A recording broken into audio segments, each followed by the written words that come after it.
Hi, family. Today's guest is Ami Kassar. Ami Kassar is an incredible guy. He grew up here in the States and made his way through the financial world and then started his own company, which he's going to tell us about, called MultiFunding.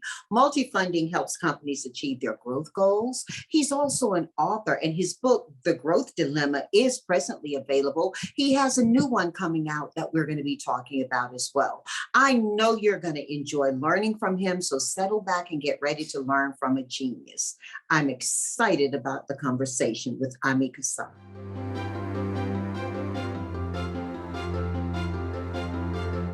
Wow, Ami, there's so much to you, and I want to share so much as possible with everybody. So let's start at where you are now and what you're doing before we talk about how you got to this incredible place in your life. You are literally helping so many people become literate and better served. So tell us what you're doing now and what else is happening that you're seeing we should be invested in. Yeah, so our whole business is about helping entrepreneurs build and grow and stay in control of their businesses. So we want them to figure out a growth lane or path that they're comfortable with, how fast they want to grow, how much risk they're comfortable taking with, and then understand the different different options and scenarios to get there. That's kind of the core of what we do. Ultimately, that's kind of what I like to do.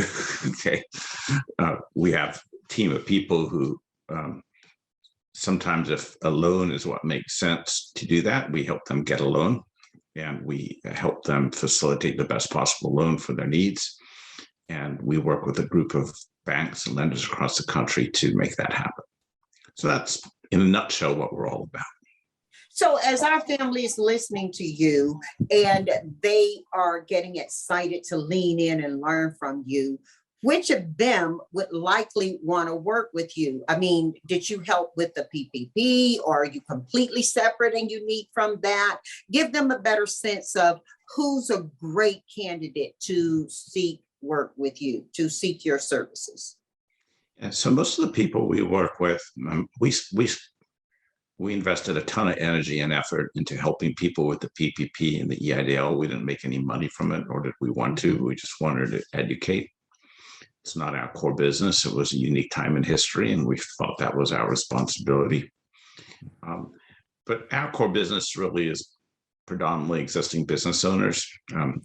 Ideally, they have revenue of at least $500,000. So they've gone through those horrendous first couple of years. Mm-hmm. Then we try to help them figure out their next steps and their path forward and what they want to do and how much risk they want to take and what investments they want to make. And then we help them create a path to do that. That's all incredible. How did you get started? So it's hard to believe that it was, I think, almost 12 years ago that I had lost my big fat corporate job.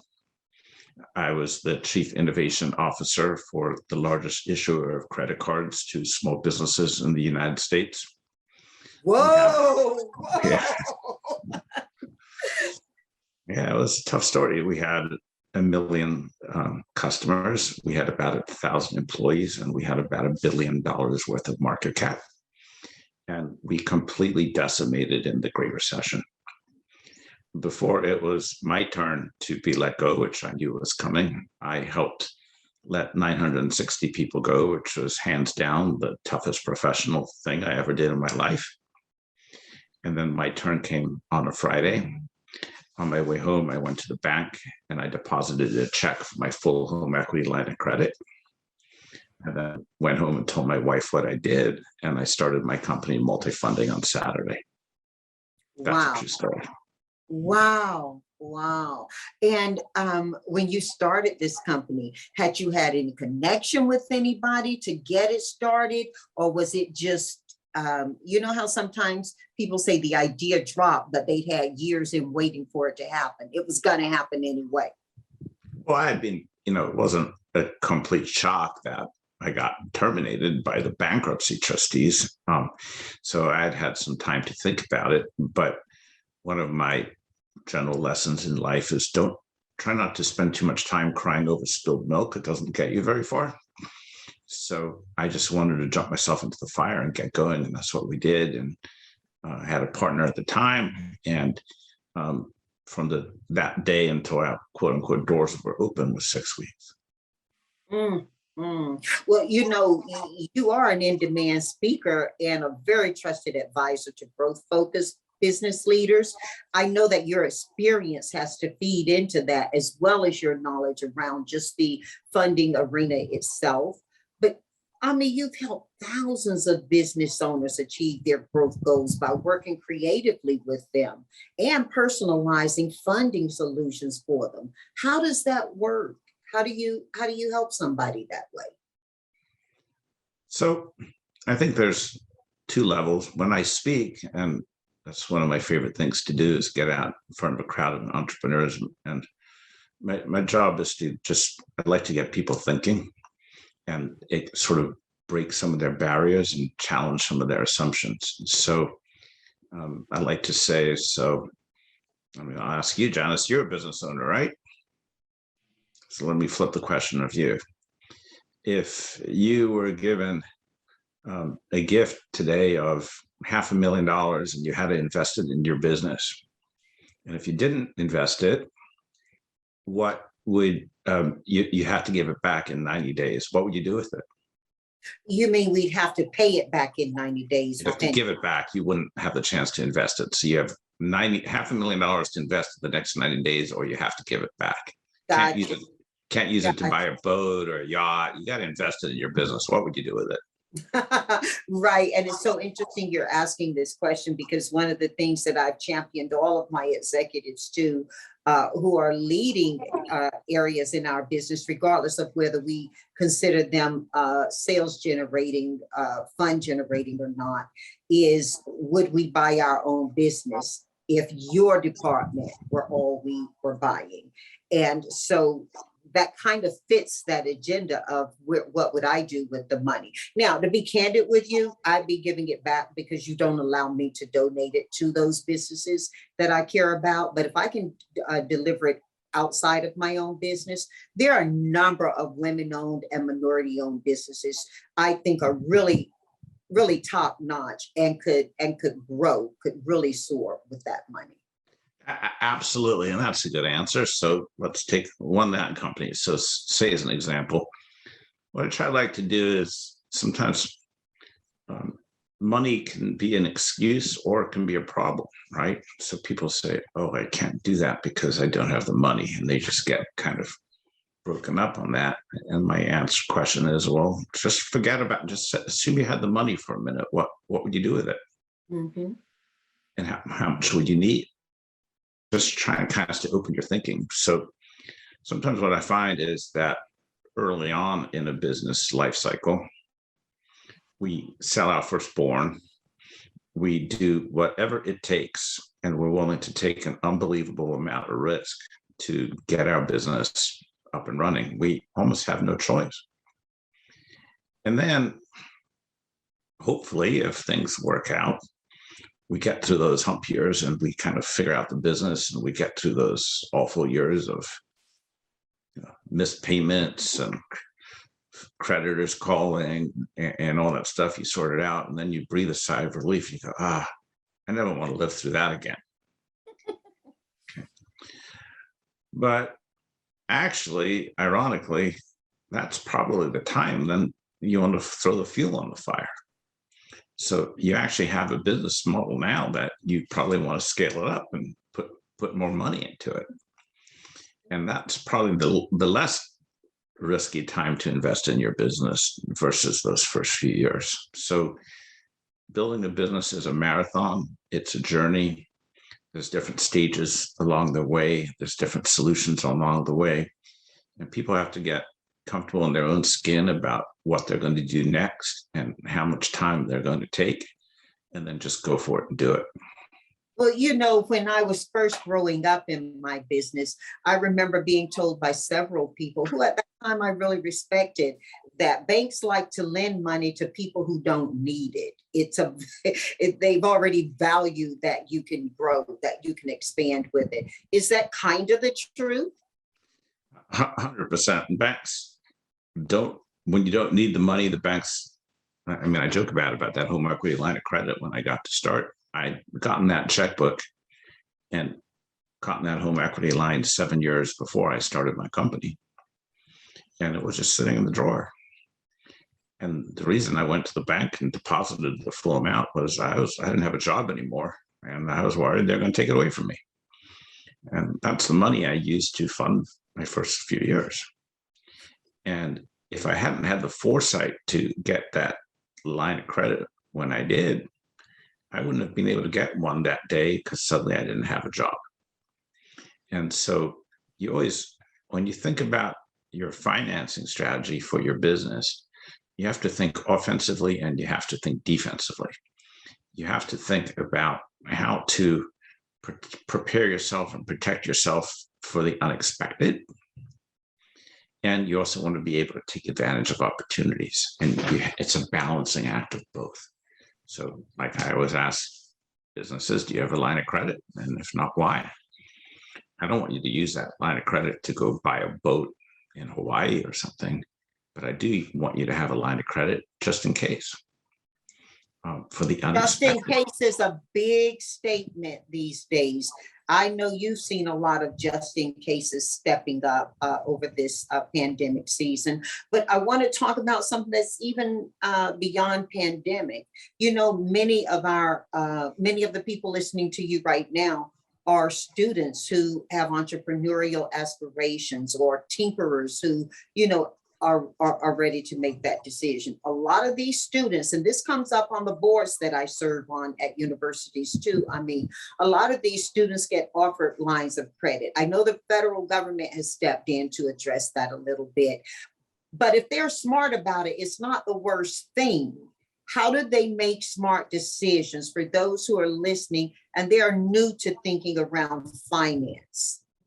Yeah, so because a lot of companies are starting up in dorm rooms, and that's the gist of where I'm coming from.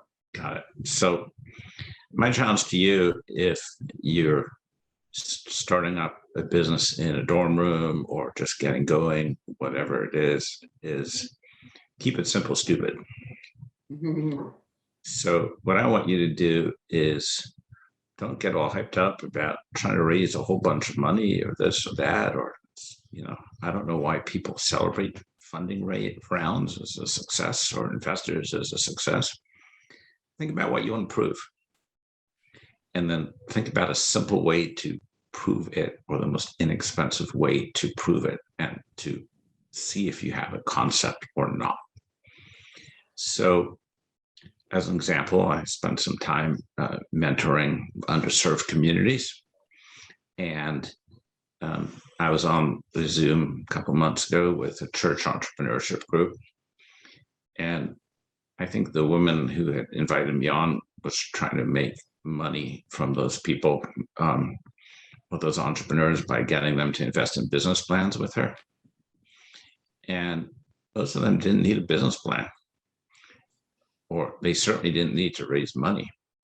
They just needed to go out and do something. So as an example, there was a woman who wanted to start a business making desserts for restaurants that didn't serve desserts.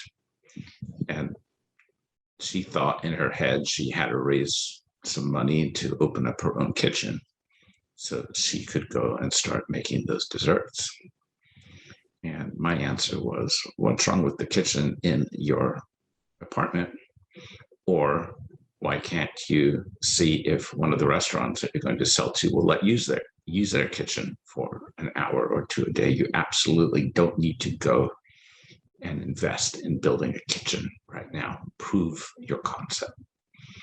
And so my advice to any entrepreneur anywhere when you're starting out is keep it really, really simple. We started MultiFunding, I think, with $7,500. Wow. Wow. So don't Now we were fortunate because we had some savings to live and this and that and the other. But don't don't make it more complicated than it has to be. And that's part of the myth. People think they got to go raise around and get investors. Remember, when you get investors, you just got married or got married again, at least for the life of that business. And that could be a great thing. It could be an awful thing. So just try to keep it simple. Oh my goodness. I just want to pull that and take what you just shared to so many campuses and to all of the schools that I'm working with, the business schools, and how the students listen to it. But you know, there are a few organizations I belong to where we've got fully grown businesses who can stand to listen to what you're saying as well. Because you touched a lot there.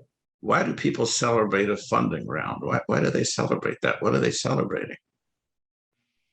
Talk a little bit more about that, Ami. I mean, you launched us into it just now. Talk a little bit more about it. What's exciting about getting investors and raising $1 million, $5 million, $20 million, $100 million? What's exciting about that? Does that mean you're going to be successful? Sometimes having less and grinding it out is more likely to make you successful in the long run than in the short run. Well, I know a lot of the ladies who own businesses who I know happen to be listening in and have waited for this conversation with you are really listening carefully to what you're saying. Yeah. Just break it down. I remember when I did my first startup, and I had my opportunity to meet with my first investors, and we had breakfast at a coffee shop in LA, and they had asked me, I think I didn't sleep for 3 nights preparing my business plan. And I, cocky-eyed and bull-eyed, came in to ask for $2 million. And one of the guys has now become one of my biggest mentors and friends. He flipped it across the table. He flipped it down. He said, "No one's giving you $2 million. Tell me what you can do for 200,000. And I looked at him like he was crazy, but he was right. Is that how he became your friend? Or? Well, he also actually became an investor in a small round, and then he put in some more money later. And unfortunately, that company never went anywhere. But he's continued to be a friend and mentor of mine for a long time, and I learned a fortune from him. Well, you know, you're also a real case study. You're a case study in so many ways for schools and for those of us who are already out here, as you put it, grinding. But, you know, you're doing more than that. Your work has helped create tens of thousands of jobs. And you know this is close to my heart. Would you talk a little bit about how you've done this, but more importantly to me, why you've done this? So I think we all have our passion. Mm-hmm. And for me, my passion is helping entrepreneurs. And straight talk, no BS. I think I have a knack of trying to explain complicated concepts simply and trying to talk real talk. And I like that. Yes, we have a company that helps businesses get loans, and that's how we survive and pay our mortgages and eat and all that stuff. But personally, I don't really care about getting people loans anymore. I mean, we have teams of people who do that, and it's important and it's helpful. But for me, it's just helping a business owner and an entrepreneur. You want to know my favorite client ever? I really do. You know I do. He owns a trucking company with about 100 employees in Stockton, California. It's probably 200 now. Do you know his education level? What is it? What is it, Ami? High school dropout. Do you know what his dog's name is? What's his dog's name? You know I'm falling for this. Dog. Dog. Okay, so this high school dropout with the trucking company and a dog named Dog. what's in there that makes this your favorite client ever, beyond the fact that you get to laugh at the irony of it all? Well, I don't agree with any of his politics, but passion for entrepreneurship is nothing about politics. What I like is his values and how he takes care of his people, and how at some point he told private Wait, equity. hold on. Whew, what? Okay, look, no way you're pulling out those glasses we talked about earlier. I mean, you just hit me. I don't care about his politics. I don't align with him politically. What I care about are his values. Oh my goodness. Hashtag. Okay, keep going. I'm sorry, that just hit me like this, especially in this season we're all in, with so much uncertainty around us in a multiple pandemic environment, and you're dropping gems like that. I mean, that's huge. And you're the money guy. Money guys don't talk like you. I like the fact that a couple of years before he met me, he told private equity to stick it where the sun didn't shine, because he didn't think they were going to take care of his people, that it helped him build the company. And I liked him. Now it turns out that we managed to restructure. He was about to get a big job, and we managed to restructure his debt and improve his cash flow by $1 million a year, which was enormously important to him during that time. And we became friends. But it's people like that who are willing to stick their neck on the line and make things happen that I want to help. Yeah, but you know, I would say not but, and for some time now, I mean, you've challenged executives to think differently about how to capitalize growth. And I mean, you're regularly featured on media like, yeah, I'm going to call them out: the New York Times, Huffington Post, Wall Street Journal, Entrepreneur, Forbes, Fox Business News. The list just goes on and on. What's personal about this to you that you're continuously sharing your knowledge? I'm grateful to be a recipient of it today. What's the personal thing in this? Yeah, there's a lot of people who say they're advocates of small businesses because it's convenient, but they might as well be built. They're in the business of supporting small business, so they say they're small business, but they could be running a factory building widgets in Guatemala or something. Small business and treating people how I would want to be treated is what we're all about. And I struggled like hell when I built my company. Okay. And I know what bad decisions can do to people and what bad loans can do to people. And I know too well about the schemes that are out there. And I know too well about some of the characters that are behind them, and they make me mad. So small businesses are the backbone of our economy and our country.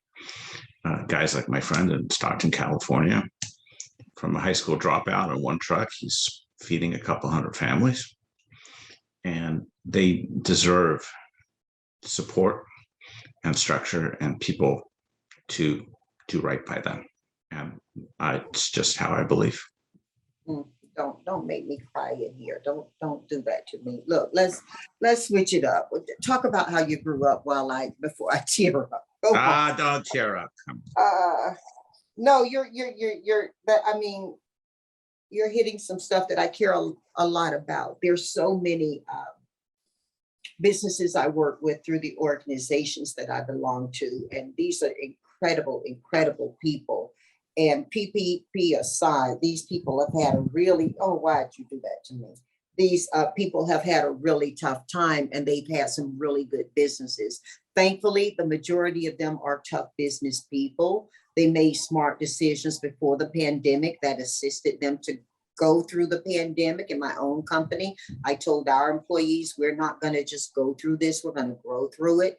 That was a lofty thing I was able to say after being a very established business, knowing my clients and all the myriad of other things that helped us to not just survive, but thrive through this. But there are some businesses that really had different aspects, and they were good people. They're like that guy you're talking about, with the dog named Dog. That's what makes me mad. Like right now, what the government's doing about the EIDL program, as an example.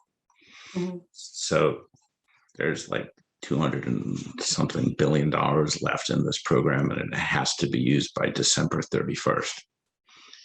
Truth of the matter is that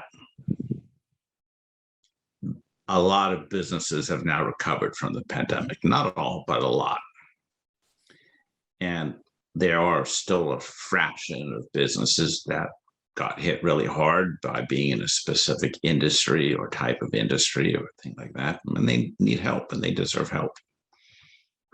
The government's sort of opened up this program now to everybody and their mothers so that they can look like they got all the money used up by December 31st and look like the good guys. And they will, but a lot of businesses are getting funding that in my mind is unnecessary. This is no longer, the pandemic is still hurting some business, but it's not the economic crisis that it was 16, 18 months ago. And you get to see that by how your organization works every day. Sure. So when I speak now, and I get up, and now again, different groups have different attributes and all that, but in the different groups I speak to now, I often ask them, how many of you have more cash on your balance sheet today than you did at the beginning of the pandemic? And about 98% of them say yes, they do. Mm-hmm. And so the other 2%, well, maybe the people that really need to be hearing the stuff aren't in the room, but that's who we need to be worrying about, not the 98% of people that have more cash today than they did at the beginning. It's not right. Well, what do you do when you're not thinking numbers? I'm not always thinking numbers. I travel a lot. I like to hang out with my wife and my kids when they want to put up with me. I like to have fun with my team. I like to write. I write a morning blog called Ami Sites that if people are interested, they can go to amisites.com and subscribe to it. Because you hosted blog live events. Tell us about that. Was a long time ago. Yeah, you did that. Yeah. Well, blog live events were this idea. I mean, it was, oh God, that feels like 5 centuries ago. That we would, in a community, folks would get together and just share ideas and get feedback to ideas and stuff like that. And it was fun. And we had a website called Idea Blog that was like an idea-centric competition site. But that was pre my multi-funding days. That was when I was a part of that credit card company. But that was a long, long time ago. It was a long, long time ago, but I think it helped to get us to here. Tell us about your book, The Growth Dilemma. Sure. So I have a book called Growth Dilemma, and my next book, Ami Sites, will be coming out in October. Repeat the name again, and we'll share it with everyone too. Ami Sites, how to keep your entrepreneurial flame lit. Okay. So the raw idea behind, and I can ask you this question, Janice, if you like, but if you were given a gift of $1 million today, and you could split it up, but you either had it invested in your business or a mutual fund of your choice, what would you do with the money? Even though I'm not looking for funding for my business, I have such a good process right now that my business would yield stronger in my business. But when you say mutual funds, I'd really run to my son and ask him about that. Okay, but you'd have to decide how much of it to invest in your business or invest somewhere else. It doesn't matter where, but somewhere else. And I do hear you, and I love the idea of diversification. But for me right now, where I am, $1 million isn't that big number. And so, I'm either going to lay it hard or give it back. That's what the book's about. what it's the core idea of, so trying to help entrepreneurs think about that, what they would do with the money, and then the money that they would use to invest in pieces of their business. Next question is, well, why aren't you doing that? Mhm. And so we tell, I think, 12 stories about how different entrepreneurs answer that question and try to give people some framework to think about it. Really, it's down to the core of how much risk do you want to take to get your business to the next level, and are you comfortable taking it? Mhm. Ami Sites is a slightly different book. It's a very different book. It's when the pandemic started, we were getting like, I don't know, 20 calls or texts a minute, people asking for our help, and we just weren't set up to do it at all. I mean, it's just not a shop designed for that kind of volume. And so what we did is we created a community site where we would post regular updates about the PPP, the EIDL, the Main Street Lending Program, and all these different things. And that became a morning blog post, which is called an Ami site. And then we started putting in there, because it wasn't something to talk about every day about the PPP or the EIDL, just some little tips or tools or motivational things to help people going, or how to think their way through a crisis or a pivot or this and that. And so I decided to put like a little book together of, I think it's 50 or 60 of my favorite Ami sites, because COVID won't be the last crisis that people work through or live through. And I just wanted them to have some of that and kind of sit in a coffee table. It's not a long read, but hopefully it'll give people some nuggets and some ideas about, what to do next. Well, I'm sure buying mine, and I want it signed, okay? Where are you located? In or out of COVID. Where are you located, Jess?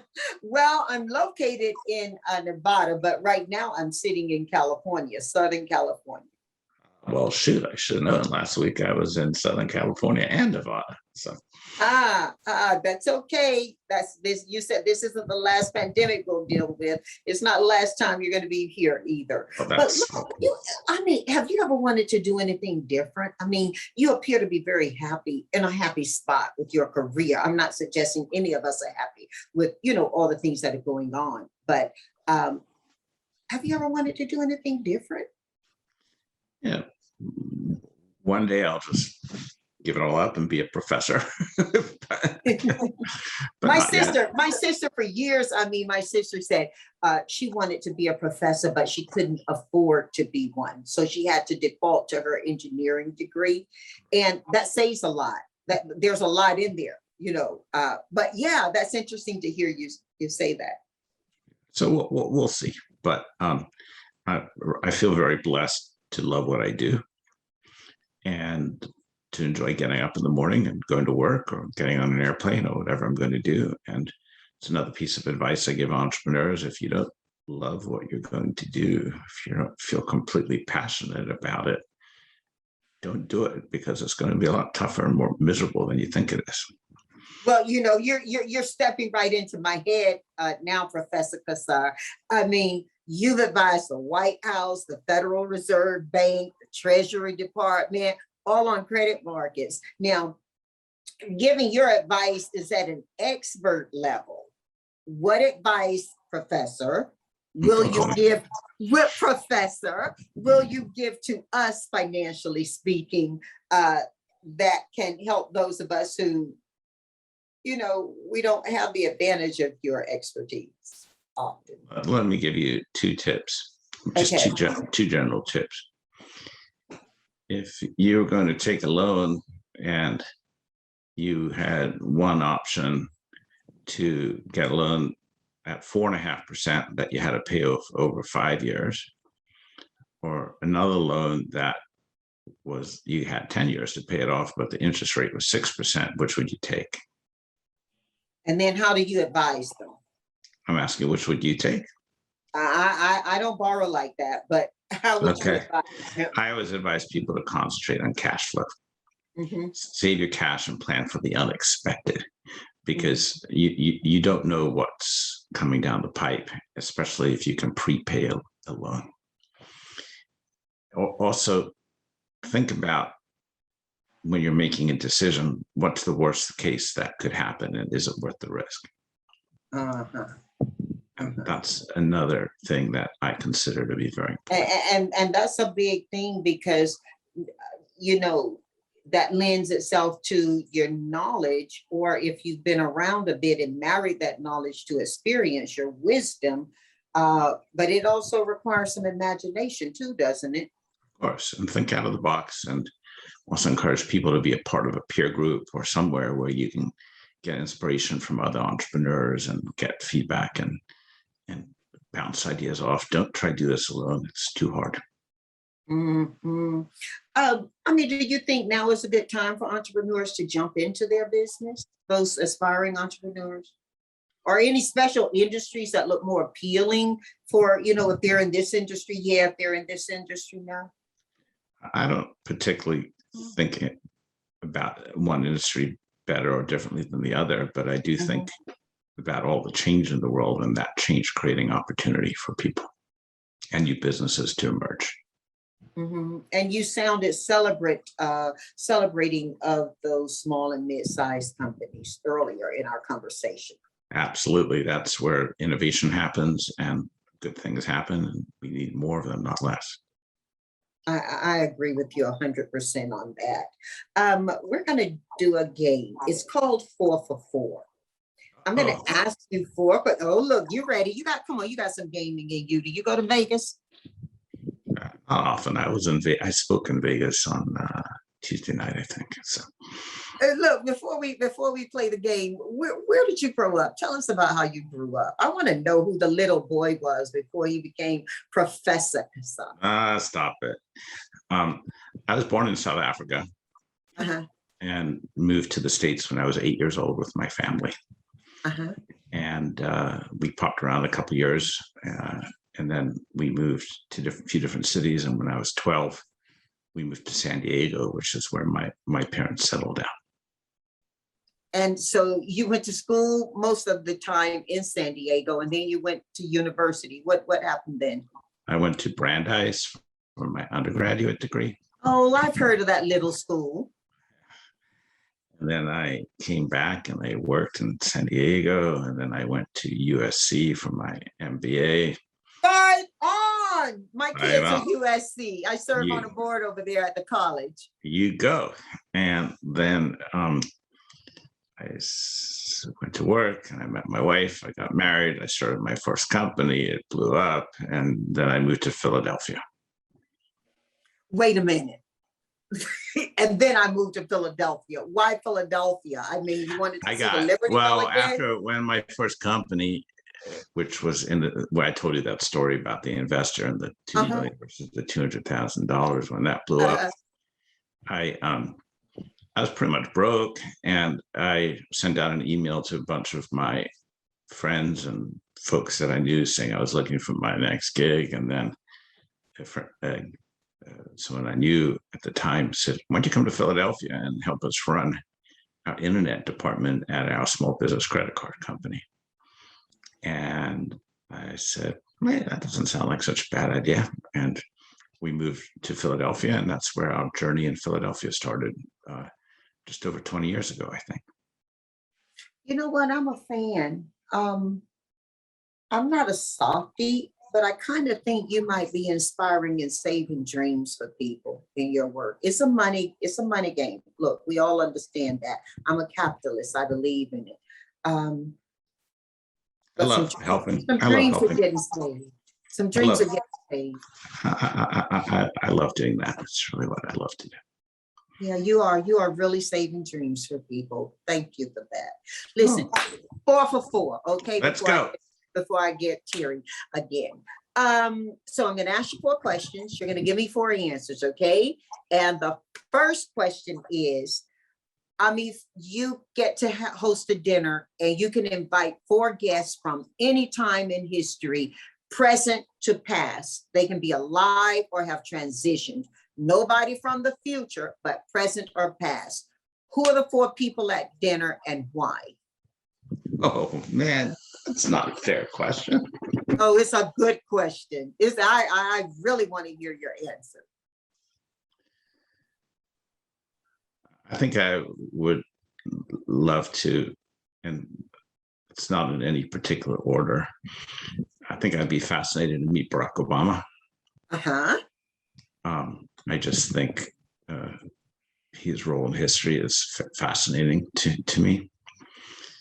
How I so? think I just think that at a very young age he became president, and he did it for 8 years, and he held a steady hand through those 8 years. And Yeah, we got to remember where we were when he went into office, huh? You would remember that painfully.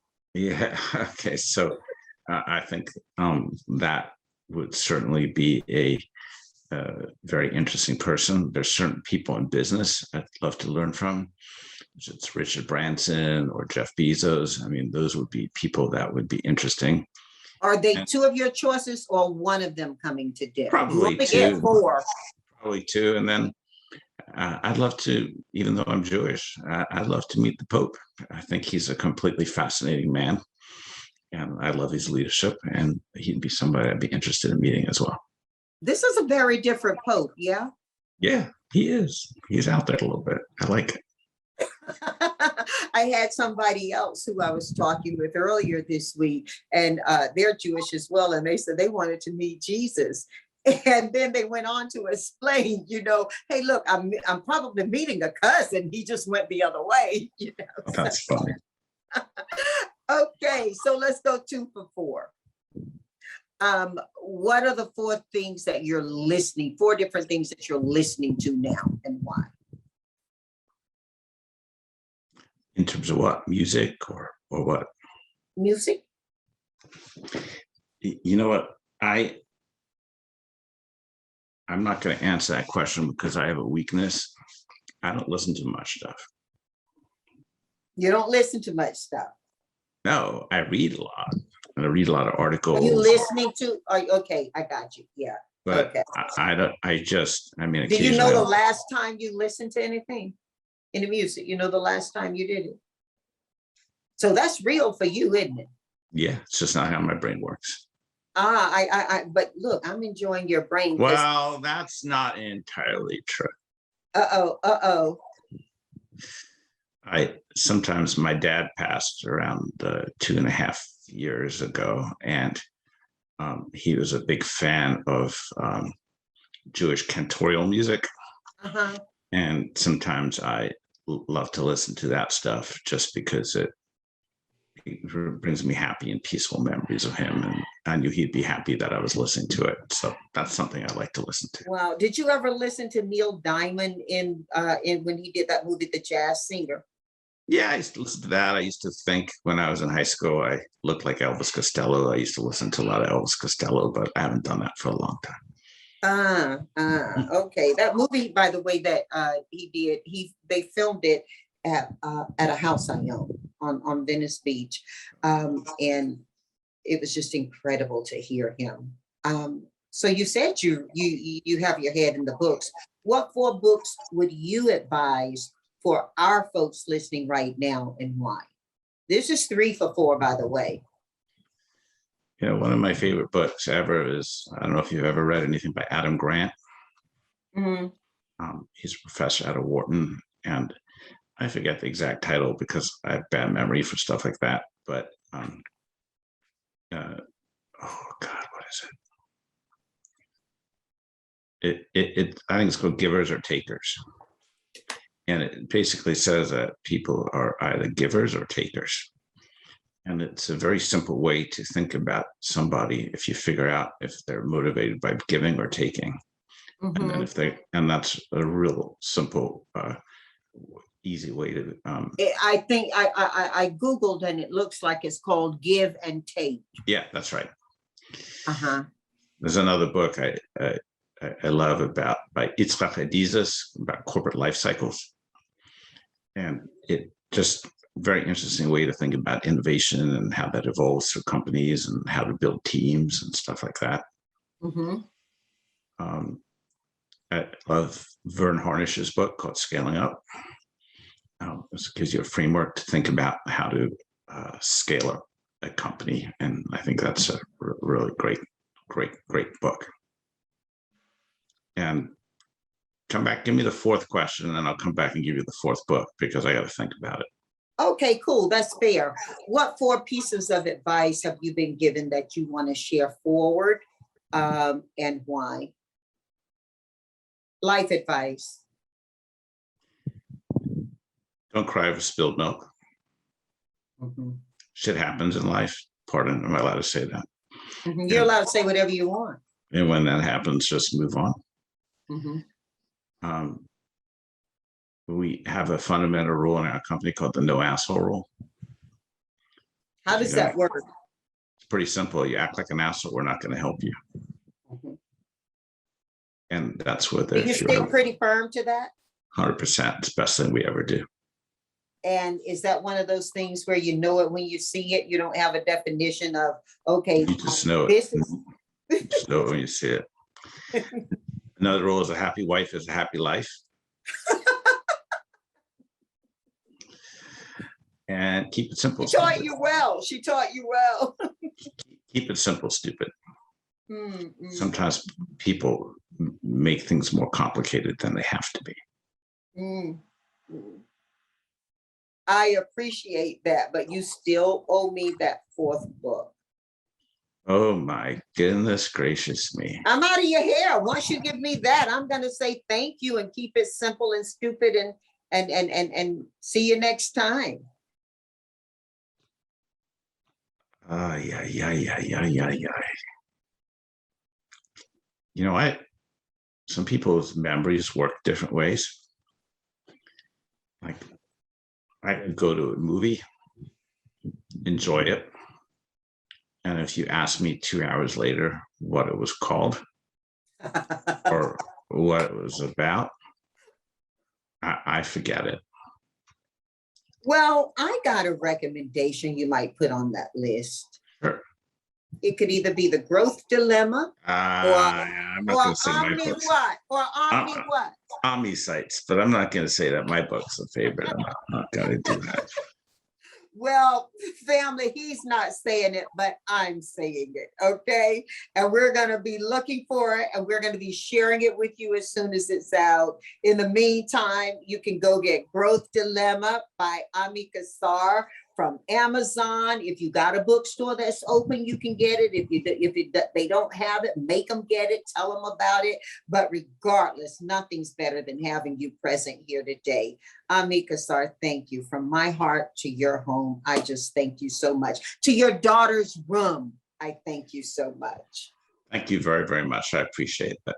So it's been fun. And you didn't pull your glasses out. Shit, I forgot about that. Go on, give them to us before we say bye-bye. I got better ones than the glasses. If it's okay, give us the glasses. Give us the glasses before we say bye. Yes. Yes.